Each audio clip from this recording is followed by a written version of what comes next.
Eagles Entertainment. Eagle Eye in the Sky is fueled by Gatorade, the official sports drink of the Philadelphia Eagles. Anything that move, I don't care who it is. Let's go. Give me everything you got. Play fast, play hard. Let's beat these boys tonight in their house. It's party time. It's party time. Here we go. Touchdown! You are listening to the Eagle Eye in the Sky podcast. Now here's your host, Fran Duffy. That's right of the week, and week 2 is almost here as the Eagle Eye in the Sky podcast, fueled by Gatorade, continues. I'm Fran Duffy, and I think we've got a great show for you here on episode number 270. At the top of this week's show, we've got Chalk Talk, where I chat with my buddy Ben Fennell about the Eagles' home opener against the LA Rams. What are some of the matchups that we are both excited to see? What are some of the keys to victory on both sides of the ball? Well, we covered all of that in that discussion in Chalk Talk. After that, Ben and I are going to chat through our scouting report segment. And last week, we focused on the guy who ended up making one of the most pivotal plays in that week 1 matchup, Washington corner Jimmy Moreland. Who are we going to cover this week? Well, you can wait to find out. It's a little bit later in the show, but that is not all, because at the end of today's episode, I also caught up with Eagles cornerback Nickell Robey-Coleman to talk about his development as a corner, not just through in the NFL, but also at the college level at USC. But before we get into that, just a couple of things I want to make sure that we hit on. Quick reminder, best way to throw us your support is to go onto Apple Podcasts, Stitcher, leave us a comment, leave us a rating. I can't tell you, you guys have been awesome. You've been coming through. A bunch of new comments and questions have come through. We're going to answer a couple of them later in the show. Really appreciate everybody that continues to do that. It just helps make this podcast more visible to everybody, especially on Apple Podcasts. Really, really appreciate everybody that has done that. And then also, just a quick little cross promotion. Make sure you go check out Eagles Game Plan, which will be dropping on Friday on PhiladelphiaEagles.com and the Eagles mobile app. We're going to talk about that here today with Ben Fennell, but you can go and check that out. If you live locally in Philadelphia, you can check it out Sunday morning, 10 a.m. on NBC 10. A lot of hard work, great analysis this week from Greg Cosell, obviously John Clark, Ike Reese, Mike Quick. Really appreciate all the hard work those guys have put in. But we talk about Eagles Game Plan. Let's bring in the guy that is a huge, huge part of the production of that show. It's time now for Chalk Talk and Ben Fennell. Let's get down to business. It's time for Chalk Talk. All right, excited for another edition of Chalk Talk here with my buddy Ben Fennell. Ben, welcome back to the show, man. Excited to dig into this matchup. And obviously we covered the Eagles-Rams matchup, kind of soup to nuts on Eagles Game Plan this week. A lot that we covered. And really the two big themes, you look obviously the Eagles offensive line against Aaron Donald, what they had from that 8-sack performance, and then defensively trying to defend that Sean McVay offense and the misdirection elements and things of that nature. And I'll start at the top with the Eagles offensive line. You and I watched the film together Monday morning. What were your takeaways from that 8-sack performance that we saw from the Eagles offense last week against Washington? Well, obviously having 8 sacks to your name is never a good thing, but I felt like after watching the tape, it wasn't as, dramatic as it was watching it live, in my opinion. I felt like the reasons were a variety, but they were manageable and they were fixable. And very often was it just a mano-a-mano man losing. It's a lot of mental errors, some confusion, some young guys, some communication errors, and that stuff's all fixable. When you just get whooped at the point of attack or a man versus man, that's some concern about your ability to compete. But I feel like they have players to compete. Now it's just cleaning up all those mistakes. And obviously being down your left tackle, your right guard, your right tackle, you're behind the 8 ball a little bit. And I think the Eagles are in a little better position than other teams, having a veteran like a Jason Peters and a young guy like a Jack Driscoll and a lot of really nice parts. But obviously the injuries, not ideal. The injuries in the game, not ideal. But this is life in the NFL, and this is week 1, and every team is kind of going through this offensive line shuffling or some sort of shuffling at various positions, and that's what it's all about, surviving a season. What was your thought on Jack Driscoll? I talked about a little bit with Greg Cosell. We did the illustration of a couple of his plays. You and I were both pretty impressed with what the rookie did in his first start. Yeah, got the start at right tackle, played 50 snaps before getting dinged up, and I think just on paper, getting the nod over a 3-year player like Matt Pryor or a project player like Jordan Mailata, who's been with the team now, on his 3rd year, I think just says a lot about what everybody thinks of him and his development, his projection to get that start at right tackle. impressive player, but he played a lot of ball in the SEC against NFL caliber players. I thought he was excellent, Fran. I thought he was balanced. He was smooth, tight hands consistently. He had to face Chase Young one-on-one several reps. That's a number 2 overall pick in the draft. That's an absolute terror. He played with really good knee bend, good posture, head up. I thought he did fine on those one-on-ones. Wasn't overwhelmed, wasn't on anybody's highlight reels. Like we know Chase Young will probably put some tackles on this season. And it's just unfortunate. He actually got hurt on the free play interception, making the tackle. So, it's kind of an unconventional play as well, but you love to see the hustle and the effort, and just unfortunately got dinged up, and I hope he's okay. Yeah, no question. I think you have to kind of temper the expectations of what we're talking about in terms of the overall upside. But I thought he did a really nice job, really good debut, I thought, for Jack Driscoll. We mentioned Aaron Donald too, and I think we'd be remiss if we didn't talk about him for a little bit. Obviously, look, one of the best players in the NFL, regardless of position. I just want to get your takeaway just from like studying him on film, just from an individual standpoint. We could talk a little bit about the scheme too, but what are your takeaways from just watching Aaron Donald on film and what makes him so good?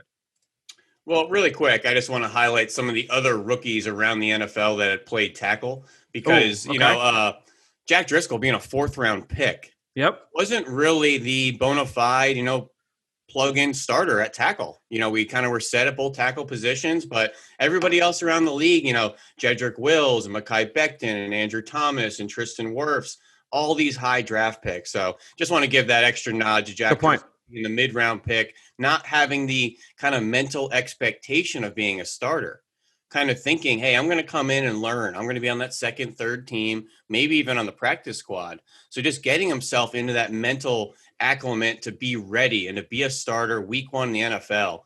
I just think it just doesn't go unnoticed. But transitioning over to Aaron Donald, violent phone booth player. And just the quickness in short area bursts, I think, is what stands out with Aaron Donald. And the fact that he's a trench player for the most part. He'll line up, obviously, in some space and some unique alignments from time to time.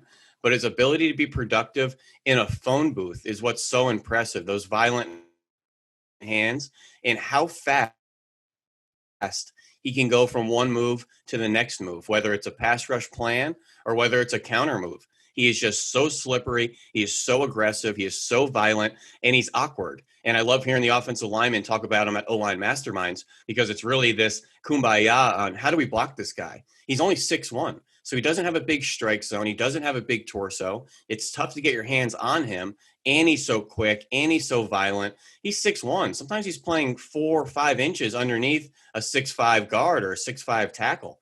Just a very tough matchup for these NFL offensive linemen. Yeah, and you mentioned, the small strike zone, but not only does he have the small strike zone, but he's one of the few players in the league that I feel that does such a great job of constantly gaining ground through the rush while his hands are also going like crazy. I mean, he is like, I've said this before, like he is like this little bowling ball of razor blades, like just constantly flying, constantly moving, constantly attacking. And so not only are you trying to attack and get your hands on him, but you're also trying to make sure that you counter what he's doing in terms of his rush move and how he's trying to attack you. Make sure that your feet are in the right place. Try and mirror with what he's trying to do. He wins in so many ways, so many different pass rush moves. And then not only that, but the next part of this is how they use him. And Greg and I talked about it earlier this week here on the show about what they do with their front alignments to try and isolate him one-on-one. We could talk about the different ways that you can try and block up an edge rusher. You can use your running backs to chip out of the backfield. Same with your tight ends. You can slide protection that way, things of that nature. It's harder to do some of that. You're kind of limited in the things that you can do when it's a defensive tackle as a 3 technique or as a nose or as a 0. And they move Donald everywhere, not only inside, but they'll line him up outside the tackle as a 5 technique, as a 6 eye inside of the tight end, outside the tight end. I mean, he moves all over the front. So, as an offensive line, you've got to be going up every play pre-snap and saying, all right, this is where he's lined up. Here's how we have to kind of account for him. And I think one of the notable things from this past week, which made a lot of the highlights on SportsCenter and across Twitter, is how he's now being used to open up opportunities for other people with a lot of those stunts and twists.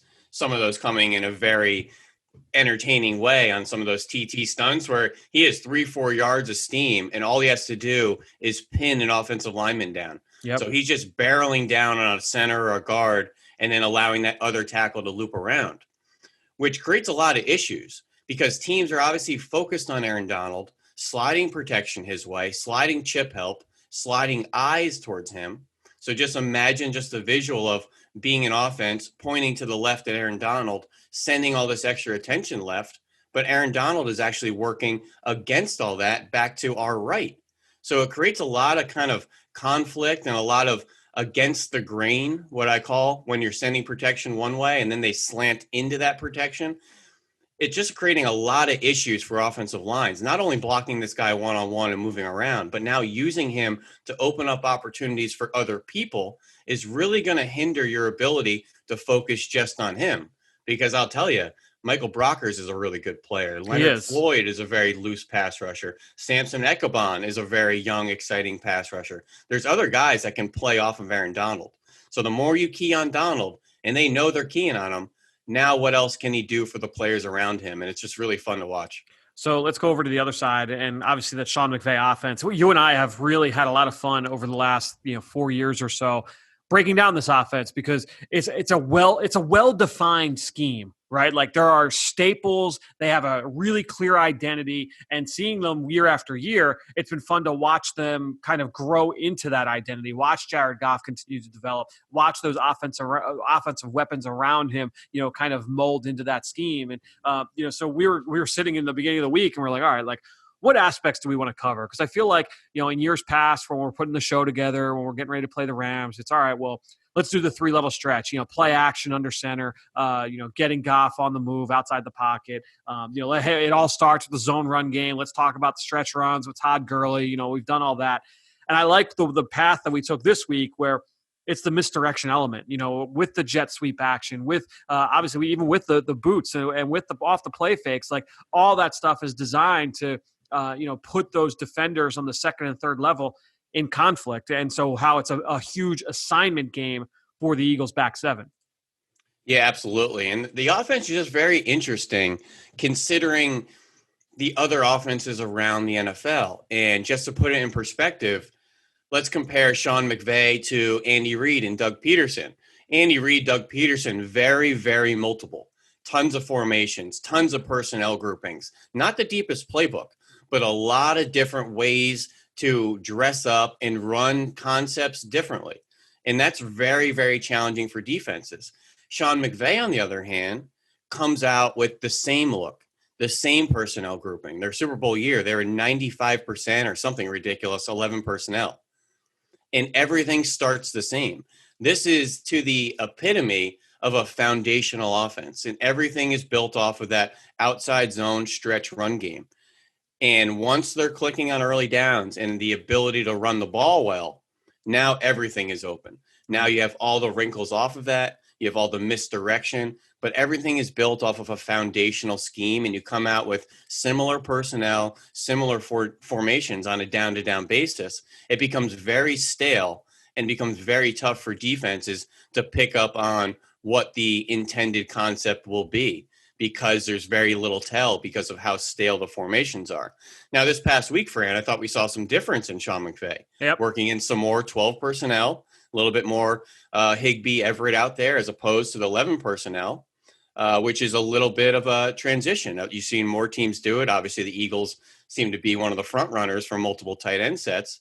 But this is just creating another wrinkle in the McVay offense. Now, one of the issues I've always had with the McVay offense, all that misdirection, all that eye candy, what's the one issue with it? It takes time. So when you want to go jet motion, orbit motion, outside zone play action, that takes time. And when you have a defensive lineman that's not waiting or reading or, wants to fly up the field, like we saw the Chicago Bears a couple years ago, 2 years ago, really put that offense on the fritz. If you have a defensive line like the Eagles, that's an upfield flying team, all that slow developing action could come back to bite them. But if they're able to run the ball well on early downs, it opens up everything in the offense. Yeah, I think that certainly the run game has been huge for them. And you mentioned the offensive line. I mean, that was the big drop off for them last year, right? You lose the center, John Sullivan, after the Super Bowl year. They lost the guard who left. Roger Saffold. Thank you. Yes, Really Roger good Saffold player. left guard, Saffold no was a question. great, powerful player. Yeah, so you lose Saffold, you lose John Sullivan. They had injuries along the O-line last year, so guys are kind of moving around, and the offense kind of short-circuited. Jared Goff it was not as effective. The run game was not as effective. Obviously, Gurley was banged up as well, but they just could not get anything going. So now they're hoping, okay, like if the offensive line can really kind of solidify and we have some continuity. You have Andrew Whitworth still at left tackle. Havenstein has kind of been up and down at right tackle. I believe he's a second-round pick out of Wisconsin a few years ago. He got benched halfway through last season for a short time, but they slid the right guard Austin Blythe into center. Austin Corbett is there. They slid Joe Noteboom in at left guard. So they're hoping that they have some continuity, and that'll kind of give them a little bit of a bump up, a little bit of an assist here. And Fran, when I look at this O-line on paper, yeah, they don't look like people movers. This isn't the most imposing offensive line, but what is it about the stretch offensive run scheme that they don't need to be people movers in order to be effective? Yep. No question. It's all about, the misdirection element of, okay, we're going to get everybody moving one way, and then we have the threat of going back the other way. So Essentially, that lateral stretch of the offensive line. You don't need to blow guys off with that vertical displacement, that power run game, that downhill action. You need to be just a little light on your feet, strand defensive linemen out laterally, and let that running back pick and choose what gap or what defender has been exploited or compromised. And I think when you see like a Noteboom or a Blythe or Corbett in there, you may be a little bit underwhelmed. But what they're being asked to do, they can be successful at. Let's get into some matchups here. What's one key one-on-one matchup that you're excited to watch in this game? I'm going to kind of take this another direction because I really want to see how our defense responds to the Rams screen game. And I don't feel like the Rams really got it going like they wanted to last week. They only had 3 screen attempts. Only one, I think, generated positive yards, and there was a penalty on it. It's a huge staple of their offense, and you have all that eye candy. You have all that misdirection. It could be a huge, huge advantage for the Rams offense if the run game is clicking and you get defenses just moving one direction, and then they throw those receiver screens out the back door or even a tight end screen to Gerald Everett like we saw last week. And that's been something I thought our linebackers have been doing really well with. TJ Edwards, his instincts, his eyes, seemed like he was making a screenplay every day in camp, out in practice. So I'm just really interested to see how they work in the misdirection and the variety of the screen game from Sean Mcvay. Yeah, that is a focus certainly in our Eagles game plan episode this week. Ike Reese did a great job of showing how that eye discipline will be pivotal. Greg Cosell did a breakdown of a misdirection screen from the Rams on Sunday night against the Dallas Cowboys. So make sure you go watch those segments together on Eagles game plan this week. My one-on-one matchup, and to me it was like, I'm just looking at this Rams defense, and Mike Renner from Pro Football Focus put out a great stat. I believe it was on Monday night, just talking about that group, and basically said that, look, they are a heavy, heavy zone defense. They played 2 snaps of man coverage all night against the Dallas Cowboys. So when you look at how they're built, how they're looking to attack, or how they're looking to defend opposing offensive attacks, to me, I look in the middle of the field and I see the safeties. All right, John Johnson has been there for a few years. I believe he was just given the franchise tag. You have Jordan Fuller, who's a rookie 6th-round pick out of Ohio State. Micah Kaiser is a 3rd-year linebacker out of Virginia. He's the middle linebacker, the 3-down player. These are guys I feel like you can get after a little bit in coverage, especially Fuller and Kaiser. And so to me, it's like, all right, you saw what Dallas Goedert did this week against Washington. We know what Zach Ertz can be in the middle of the field. But since they are a zone coverage team, it's not only just those guys, but what can the Eagles do to try and force some matchups, create some of one-on-one opportunities, not just with Ertz and Goddard and Sanders in the middle, but getting some of those receivers, a Deshaun Jackson or a Jalen Reagor or a John Hightower matched up on one of these defenders in the middle. And I think, that was what made me last week go to look at some of the matchups of 12 personnel that the Cowboys ran, which they only ran, I think it was like 10 or 12 snaps of 12 personnel in the whole game, and they threw like 4 or 5 passes out of it.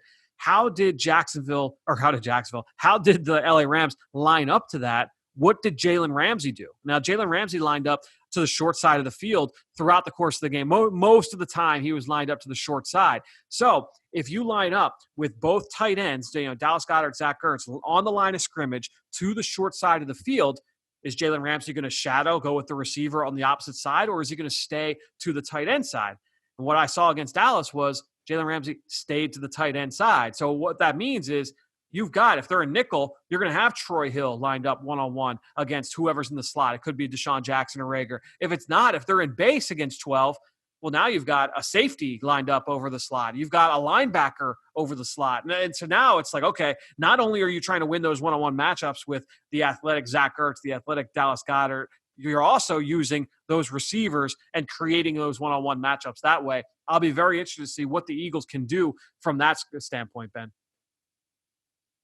Yeah, absolutely. I feel like we saw so much quarters coverage by those Rams too. Those safeties were so shallow consistently. Just interested to see this week if they maybe give a little bit more depth, some of the more speed elements on the Eagles offense than the Dallas Cowboys offense, where, Dallas really wants to run the ball and that be their kind of foundational attack. So want to see if the Rams are going to mix things up. Obviously, they didn't have Taylor Rapp at full health and only was able to play, I think, 12 to 15 snaps there. So he's a really versatile piece as well to have back that I think if he's healthy will really alleviate some of the pressure with some of those tight end matchups as well. Yeah, that's a good point.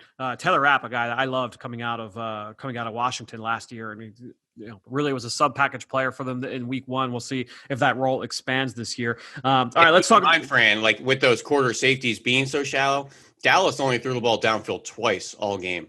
So obviously one of those was the offensive pass interference from Michael Gallup late, but they didn't challenge, I think, those quarter safeties enough. They're sitting there at 10 yards pre-snap.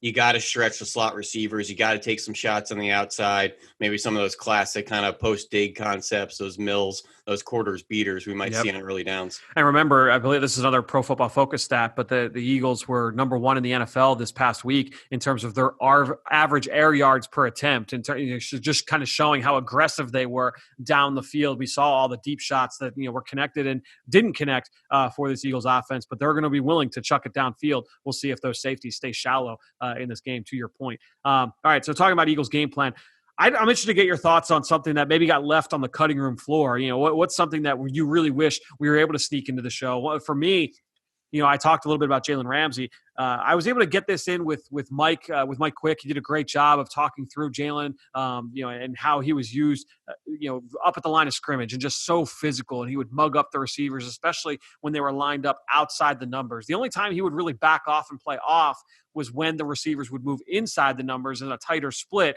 Now they've got a little bit of a two-way go. You're typically going to see the corner back off in those situations. But if they were lined up outside the numbers to the boundary, Jalen Ramsey was up on the line of scrimmage, and he was going to be stealing your wallet. Like, he's trying to steal your lunch money and early in the down and just erase you from the progression. Wish we could have gotten a chance to show that as much as would have been something to be able to throw in there. But what's something that was left on the cutting room floor for you?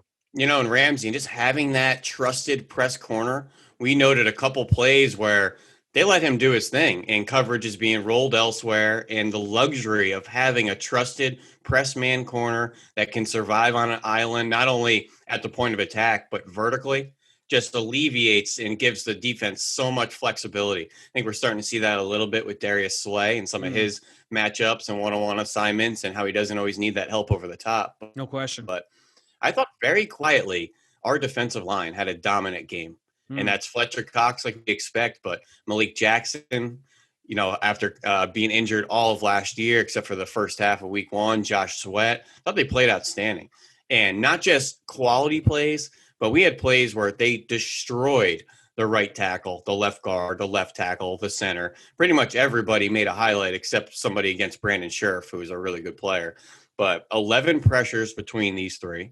4 for Cox, 4 for Sweat, 3 for Malik, I believe. And just their hustle to the ball, to see Cox at 300 pounds, chase plays in the numbers, Malik Jackson, it's infectious. And I love seeing that. And, yeah, some of those plays are 10-yard gains and they're down the field, but the hustle, the flow to the ball, the intensity, and Josh Sweat just seems to be ascending and ascending and ascending each year, getting healthier, getting stronger. And when you see guys trying new pass rush moves, and maybe it's not always successful, but still doing their job, that's telling me the game is slowing down for them. And I really think he's comfortable out there. And I'm not sure it was close. I think Josh Sweat was the best defensive player on the field for the Eagles against the Washington football team. Yeah. Obviously, Darius Slay did some really nice things on the outside. Fletch is a beast, a couple other big plays. But on a down-to-down basis in his 40, 45 snaps, Josh Sweat had an outstanding game on Sunday. Yeah, I thought when you talk about him setting the edge, how important is that going to be in this game, right? I mean, when you talk about how that offense is built off the run action and you can't let things get going on the ground, setting a strong edge in this run game is going to be huge, against Malcolm Brown and Cam Akers and that rushing attack. Do you think, Fran, is there a reason why we have traditionally and in recent history been successful against this Rams offense that has really run through the NFL in the last 3 years? And I think we're one of the few teams to really come out on top in several of those matchups. Is there something stylistically that's kind of coming to a head about our defense and their offense? I think it's two things. It's the run defense has always been one of the league's best. I mean, if you look at since Jim Schwartz has been here since 2016, I can't imagine that there's a team that's defended the run better year over year over year over those 4 seasons. And you tie one of their hands behind their backs and make them one-dimensional. The whole foundational scheme kind of starts to crumble. Yep. And then when you talk about just everybody being assignment sound, I feel like, when you talk about Jalen Mills and Malcolm Jenkins and Rodney McLeod and, the guys in the back 7 over the course of the last 3, 4, 5 years, those guys are smart, instinctive, assignment sound players. I feel like that's another big part of this is that they're not going to put you in a position to lose the football game. They're like, was Jalen Mills always the fastest corner on the outside? No, but he's always been smart, competitive, tough, and always, very, very instinctive and always just did his job. And I think when you look at him at the safety position, that's something that's going to serve him well there as well. I think those are really the 2 big themes. That's a good question. Just looking back. And our upfield attack on the D line, that upfield landmark attack, are zone run killers. And if you fly off the ball and you don't allow yourself to get reached or strung out laterally, man, you can blow those plays up really quick if you fly up the field. And our defense has a knack for that kind of track stance, get up the field attitude. All right, Ben, every week I'm going to ask you favorite stat of the week. You do a great job of kind of putting together all the stats for all of our Talent for Eagles game plan. You certainly pull a lot of numbers for me as well to use throughout the course of the week. What's a stat or two that you feel is like, one of the more interesting ones when it comes to this matchup? There's a couple of directions I could have gone. There was some interesting run scheme stuff from the Rams and what they do. They're starting to mix things up a little bit more, but I'm going to be a little vanilla for this first one out the gates and make it player focused. Okay. How about 10 pressures from Aaron Donald last week? That's ridiculous. Just speaking to his impact on the game. And I know the sack totals will only get cited at the end of the year, and maybe the quarterback hits make the highlights, which you only had 3 of, but the 10 pressures and the destruction on a down-to-down basis, this guy impacts the game, impacts the passer, and I promise you, gets quarterbacks' eyes to drop.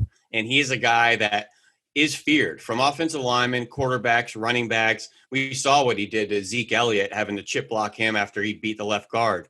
This guy is a dominant play destructor. And I think it shows up more when you watch just him on a down-to-down basis. So the 10 pressure is really impressive. Yeah, and actually, let me throw another individual one at you, okay? Cooper Kupp, last season, most productive third down receiver in the NFL in 2019. I'm never going to bring stats to, but I know this is one that you gave to me, not just this past week, but also from last year. 37 catches, 571 yards, 15.4 yards per catch just on third down last year, 7 touchdowns on 51 targets. All that stuff led the NFL. So you're talking about third down. The Eagles have been historically a pretty good third down defense. They only allowed Washington to convert twice on third down this past weekend. Cooper Kupp is the guy that when it's third down, you got to know where he is, what they're trying to do to get him open. I think you and I last week watched all of their third down passes last year, and just we got to get a sense of what their pass concept, what were their go-to concepts, and often Cooper Kupp was really kind of the guy to watch in those scenarios. When you look at him since he's entered the league in 2017, third down receptions, he's 6th in the NFL. Yep. And that's behind Keenan Allen, Michael Thomas, Julio Jones, DeAndre Hopkins, Adam Thielen, Cooper Kupp. Is that the 6th name you would expect to hear, behind guys like Julio and Mike Thomas? I think there's a lot of other names you might have expected to see a little tighter to some of those names, but Cooper Kupp as productive and efficient as anybody, particularly on third down. All right, Ben, one other thing before we move on to scouting report, I want to ask you. You're obviously watching film from all around the NFL. You've already dug into the Eagles' next opponent in the Cincinnati Bengals. I'll be watching them later on today. Give us something fun, a little fun nugget that you saw from film study around the NFL this week. Could be a young player that stood out, or a cool play, a cool motion, just something that you've seen during your film study over the last couple of days. Oh, that's a really good question. I was watching that Bengals game, really impressed with Joey Bosa. Just a dominant, productive edge rusher. So fast, so violent with his hands. Didn't he have double-digit pressures too in this game?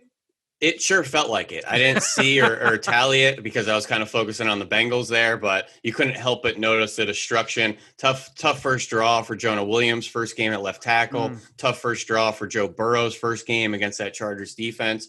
But Joe Burrow, the only rookie quarterback to play a snap in week 1. I don't care if he won, lost. I don't care if he put on his helmet the wrong way. The fact that he completed a game, nearly won the game with no training camp or limited training camp, no preseason, just huge props. He's so tough. He's accurate. He's athletic. He'll be fine. Really excited to see him.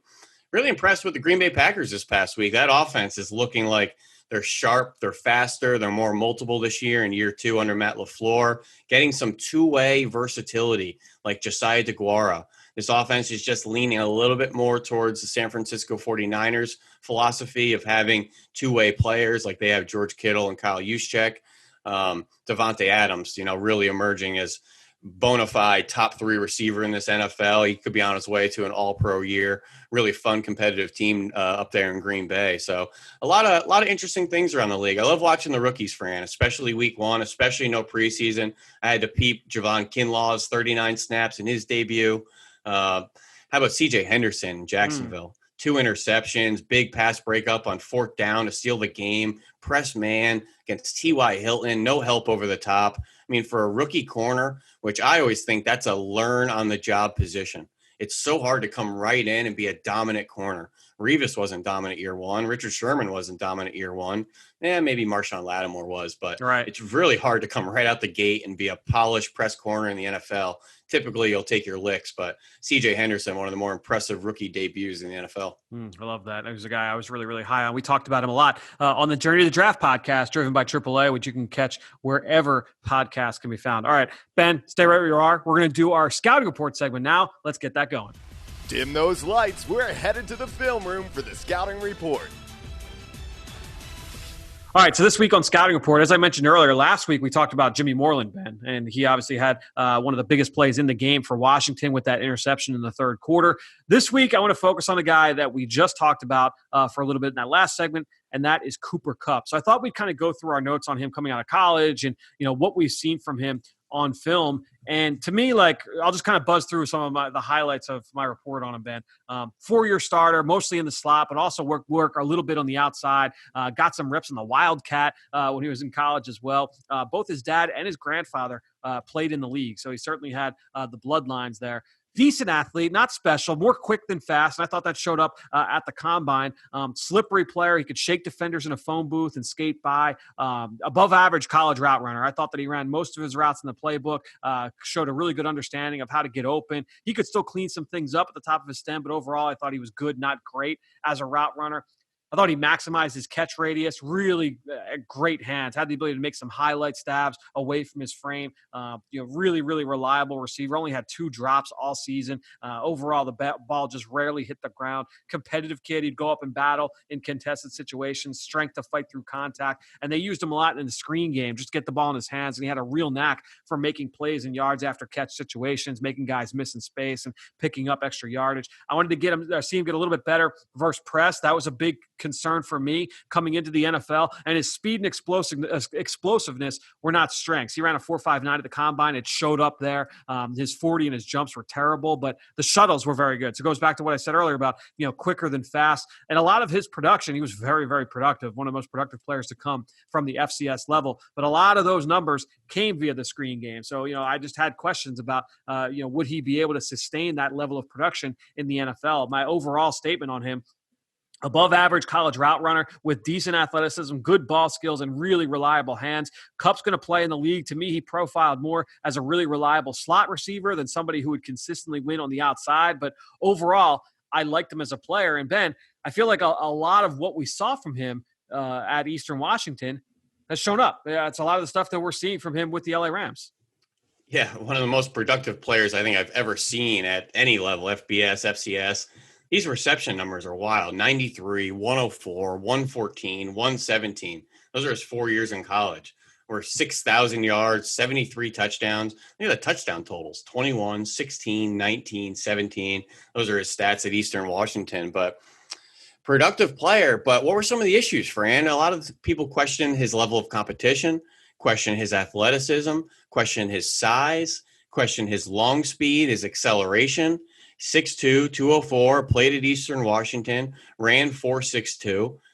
But this is a guy that knows how to get himself open and knows how to catch the ball. And sometimes we just need to break this position down to what are we trying to do? And that's what it's all about. And you may call him, is he a little bit of a blue collar, type of receiver because he doesn't have that explosive speed over the top or the dynamic ability with the ball in his hands. This guy has strong hands, deliberate releases, deliberate route stems, gets in and out of breaks, excellent route runner, can disguise where he's going, can attack leverage. He's productive after the catch. He can make defenders miss. He's strong. He's immediate after that catch.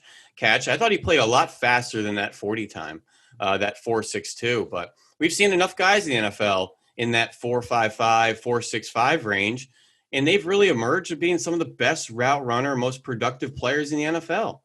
Whether that's Devontae Adams or Michael Thomas, DeAndre Hopkins, or, maybe a more tough guy like an Anquan Bolden or Mohamed Sanu, Jarvis Landry, all 4.6 receivers.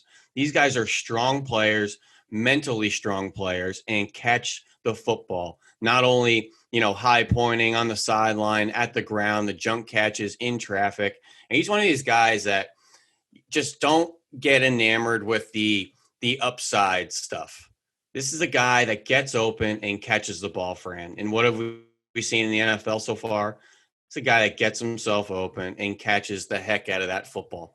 And I think sometimes we get a little too wrapped up with the test scores and the sizes and the upside and the explosive highlights. This is a guy that gets his job done. One thing I've just spent a lot of time doing over the last, I would say the last 2 years or so is just trying to wrap my head around not necessarily positional value, but just trying to separate players that play at specific positions into buckets. All right, what is it that makes this guy more valuable than that guy? And to your point, when you look at Cooper Kupp, you're not going to be blown away. He's not jaw-dropping in terms of the traits, but when you look at his ability to get open, and how many times we're watching the Rams over the course, not just even over the last couple of weeks, but over the last few years, where you're like, man, Cooper Kupp, just look at his ability to separate. He just sets defenders up for failure time and time again. But on top of that, too, I mean, he's just so automatic at the catch point. And even though he runs 4.6, you get the ball in his hands. And every single year, he did it the last time the Eagles played the Rams. He's able to create those big plays after the catch, time after time again, along the sideline. He makes the first man miss, and he's racing down. He's cutting back across the grain. He just finds ways to get open and make plays. My question for you is this, as we kind of look at, his transition into the NFL. And this is, I think, huge when it comes to Sean McVay and just good coaching. I mentioned one of my big questions for him was getting off press coverage. Did he have the feet and the play strength to win early and be able to create separation? Then you see him as a rookie. You see him as a second-year player. How often, and still now, how often do we still see him bunch formations, stacked, two-man stack sets, where he gets that free release off the line of scrimmage, most of his time spent in the slot anyway, but you can't get a hand on him early. So, all right, he can't get off press coverage as well as, a majority of the starting receivers in the league, but we're not going to put him in that situation where he has to get off press coverage all that often. And then now you're going to see him get up with free access to the second level and do work. Yeah, it's kind of funny. I was just sitting here smirking because you're reading off my page here. Just going through the issues that I had for him as a prospect really quickly. Acceleration, questionable production outside the numbers, ability to beat press coverage in the NFL, the level of competition, and the size and strength kind of went into the combination of beating press coverage. So what do you do with them? Acceleration. Well, we don't have to have them run so many vertical routes down the field. Outside the number issue. All right, well, let's line them up over the middle of the field in the slot, Fran. Might have some issues beating press. Okay, we could line him in some stacks. We could hide him. We could put him in the bunch to get some free access. So there's ways to kind of work around skill sets and put him in positions to be successful. And I think as he's grown in his 3 years in the NFL, now in his fourth year, I think he's gotten better at press coverage. He doesn't need to be schemed as much. But coming out of college, I thought this guy was a scheme versatile player because of just those foundation traits of I get open and I catch the ball. There's a place for that in the NFL. And I don't need to have a whole lot of nuance for how I used them. Just speaking those 3 points of the acceleration, outside the numbers, beat press, those are very subtle ways for offensive coordinators to just adjust the usage. And I think having a guy like that just plug and plays very easily into offensive schemes.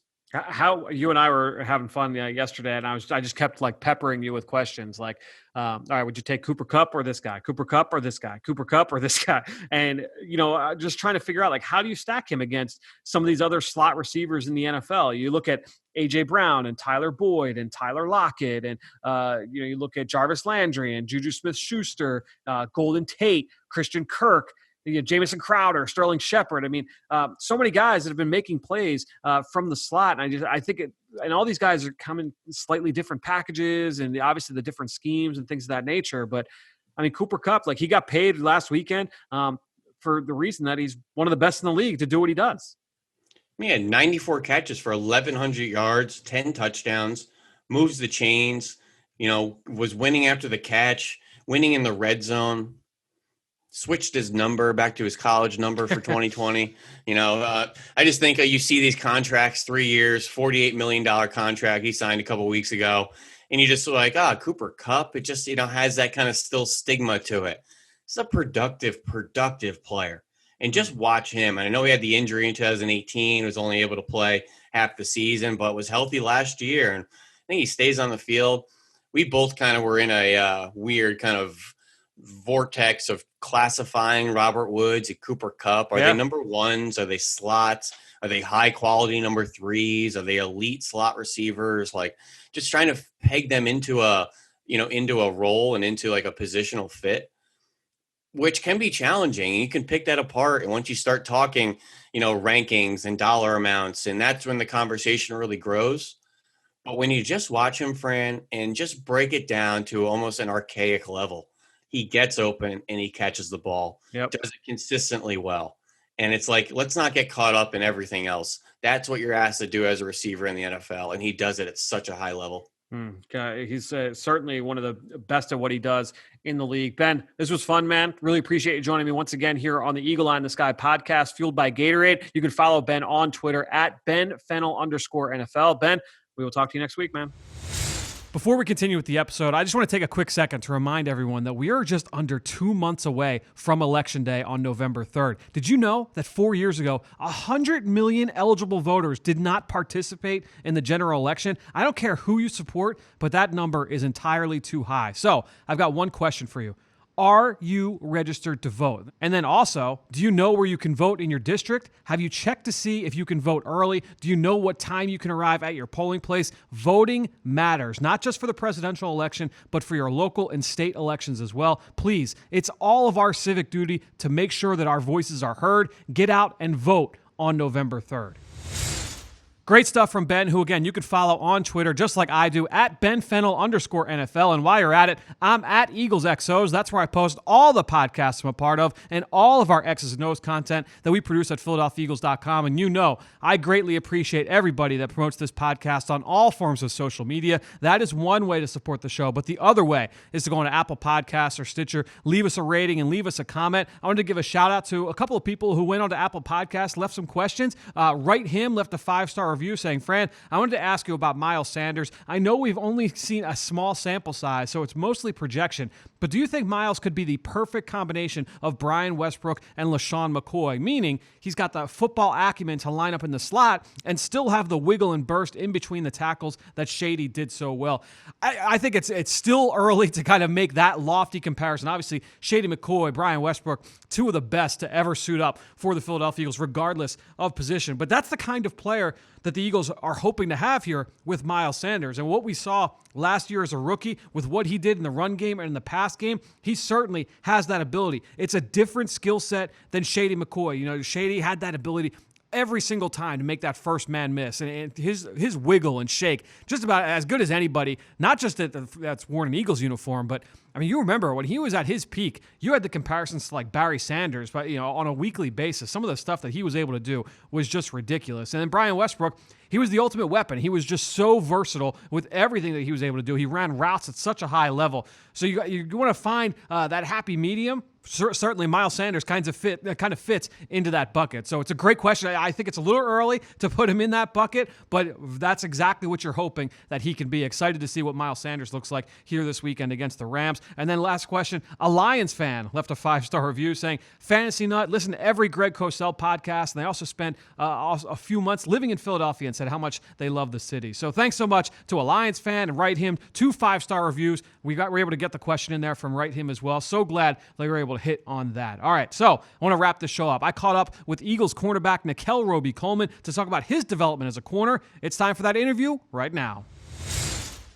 Really excited to be joined by Eagles cornerback Nickell Robey-Coleman. Nickell, I'm interested to kind of dive into your background, man. My first question for you, how long have you been playing defensive back? Like, did you jump right in playing DB as a kid? Like, when did it start for you? Yeah, I started as a kid. My dad put the football in my hands when I was 5 years old. And my daddy played DB. My daddy went to college as a cornerback back in his day. And so, when he had a son, he groomed me into being a DB. And so that's why I get it from. Did he talk to you about just the mindset? Like, do you get that from your dad in terms of the confidence, the swagger you need to be able to play out in the secondary? Yeah, I got that from my pops. He instilled that in me. He taught me a lot, about being on the island and and how to be a great DB. And he hard nosed, but I definitely picked up my swagger and my mentality from him. Did you play other sports growing up? Yeah, I played basketball and I ran track. What was your best sport? Other than football, I like track. Okay. Well, what'd you run in track? I did the 100. I did the 100 meters. I did the 4x1, and I did the long jump and triple jump. Okay. All right. So you were a big time recruit coming out of high school. Everybody had offers for you. You got a ton of attention. Clemson, Georgia, Florida. You end up going to USC. What was it that brought you from Florida going out west to USC? Yeah. Initially, I was committed to the University of Georgia my 10th grade year, and then they fired the defensive staff there during my time in high school, and so Lane Kiffin was recruiting me. Lane Kiffin and Money Kiffin recruited me heavy at University of Tennessee. And so I decommitted from Georgia, and I made a soft verbal commit to Tennessee. And then literally 3 weeks later, Lane Kiffin went to USC. And, Lane called me up one day. I was, in high school. He just called me up, and he asked me, would I be interested in coming to the West Coast? I took a visit. And I fell in love with it, and I told Lane, I said, yeah, I'll come over there to the West Coast, and that's how I ended up being a Trojan. Did your dad have to school you up on Monty Kiffin and what he was as a defensive back coach, and what did you get from Monty during your time at USC? At USC, Monty Kiffin was like a father figure to me, because I was so far away from my house, and at the time, my mom had just passed away 4 months before I got to USC. And so they would always check on me, always make sure I was okay, talk to me from a level of just a person, and they always made sure I was okay, and, I appreciate them for that. And Money Kiffin, he's just so energetic and such a cool guy, and, they just made sure they put their arms around me because I was so far away from home. My teammates, they made sure they made me feel comfortable, and it was just a day-by-day thing. And before you knew it, I felt like I was from the West Coast at some point, and so it all worked out. And they was just so they just good people, Lane Kiffin, I met Money Kiffin, his wife. They just all sweet people. What was it was there a moment that you kind of learned from him where you're like, man, the light just kind of goes on in terms of learning how to become a DB? Was there a moment that, some takeaways that you've taken from Monty during your time under him? Oh, yeah, definitely. When I got to USC, Money Kiffin gave me all the film from the Tampa Bay Buccaneers when he used to run the Tampa 2, and he told me to look at Rondé Barber.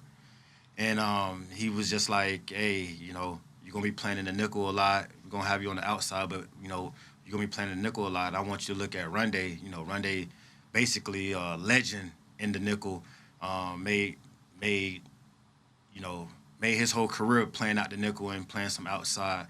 And so I would, you know, look at the tape and, you know, listen to Money Kiffin. He has so many stories that he can just tell, like, about what great players, what all great players did. And all that advice that, you know, he was telling me, I just soaked it up and just tried to imitate that on my playing level and try to go out there and just be another a great player that he ever coached, you know. And so it was all a blessing in disguise. I'm so happy that I got with Money. You know, a guy that old with that much wisdom. He's not really old, but he got a lot of wisdom, and he can teach you a lot just about life, especially about football. And it was the perfect guy to talk to. You know, he would tell me, you know, like he said, the stuff you saying now you're going to see in the NFL. It might be a different terminology, it might be different techniques, but you know what you see now is not going to surprise you once you get to the league. And it was, you know, it's true. And it was an easier transition going from college to the league. Well, I hope one of those tapes he didn't show you was the 2002 NFC title game, the Eagles-Bucks. It's a little bit of a rough spot for me. I don't know if I can't even talk about it too much. But you go to the league, you have the success with Buffalo. You go to the LA Rams. Who are some of the guys that when you first got to the NFL that helped kind of coach you up and bring you along and were mentors for you? Stefan Gilmore was with me in Buffalo, so that he was an immediate person that I, you know, imitated my game out there. He was a bigger corner, but, you know, little things that I seen him do and things that he would teach me, like about splits, about reading through the three-step to quarterbacks and, you know, how they see things. So Stefan Gilmore was a great person to look at. At the time, it was Leotis McKelvin was there, and both of those guys was first-rounders, top 15 picks in the draft in the year that they went in. So I was like, why not? Soak up all this knowledge and, you know, look at how they play the game of football, you know. And so looking at those two guys and them just putting their arms around me, they seen a lot of talent in me when I was young, but I didn't know how much talent I had in myself at the time. And so they would just tell me, like, man, you can, you know, do this. You can play a route like this and put less effort in what you're doing, you know, by just playing your technique and playing your leverage and everything like that, knowing where your help is on the defense. And they taught me how to actually, you know, study our defense and to know when you're in the game, you know where your help is. And so now you can play with another level of confidence. And so at the time, it didn't really hit me because I was just focused on my job. But as I, you know, got a little older, the stuff that they was telling me, it just was all coming back. It was all coming back. I was like, okay, split, stance, staggers, you know, looking at all the nuances, the small nuances of the game that people don't really pay attention to. They was like sticklers on those things. It was a big deal to them. And so I was like, wow, like the small things really matter in the league, you know. That's the difference between, you know, Stefan Gilmore getting 8 picks or 5 picks, you know, the little things. And I would say from the safety perspective, Jarius Byrd was like, at the time he was going through a little franchise tag with Buffalo, and, you know, just seeing how he played the game and like how he telling, you know, the corners how to play defense on the outside, which will make it easier for both of them, you know, for the corners and the safety. He would just teach us like, hey, yo, this is what I see back here. If y'all just play like this, then, you know, I can get there and there. I can help you both ways, you know. And so it was such a eye opener, seeing, you know, great guys, being around great guys like that. I felt like I was blessed to be around great guys like that and to learn the game. And you know, at the time, Dunny Henderson was my defensive back coach, and, you know, he knew the game and he knew how to play. He knew how to play the game because he played it himself. And my first, my rookie year, all the way up until my third, fourth year, that's when everything I was learning, I was just soaking it up with those type of great guys. That's awesome, man. I have one more question for you, one more topic, and the Eagles taking on the Rams this week. Relationship with you and Robert Woods, because not only did you play down there in LA with those guys, you and Robert Woods came into the league together from USC. You both were the same recruiting class at USC, so you're there for 3 years together, 2010, 2012. You both end up in Buffalo as rookies. You both leave after your first contract, same offseason, go to LA. So you've been with him for the last 10, 11 years. Do you guys talk about how unique that is, that relationship? I've never seen anything like that. We talk about it all the time, and actually this is the first time we was ever on a different team in 10 or 11 years. We always been teammates.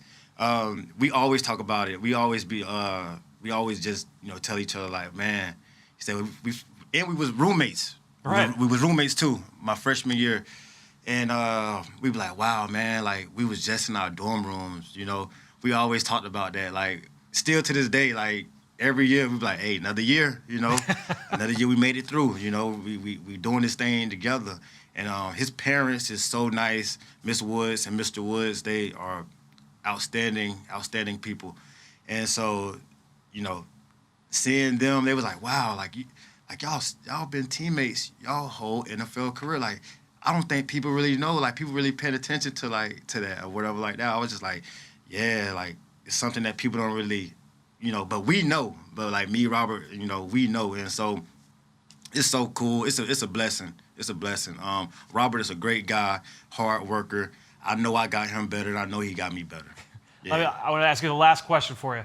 Because I feel like Robert Woods is one of the most criminally underrated players in all of the NFL. Very true. Give us a scouting report. What is Robert Woods as a receiver? You've seen him evolve from college or high school senior to college freshman, all the way up through one of the best players in the league.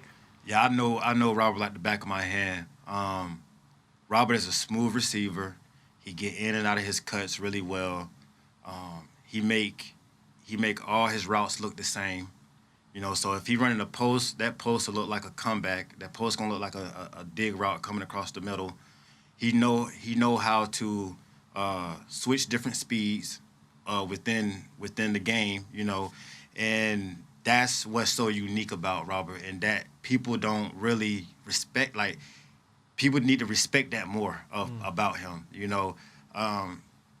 You'll see some guys that can't get open against guys like Stefan Gilmore, But I done seen with my own eyes, Robert get open against top tier corners throughout my whole career, And so I was like, wow,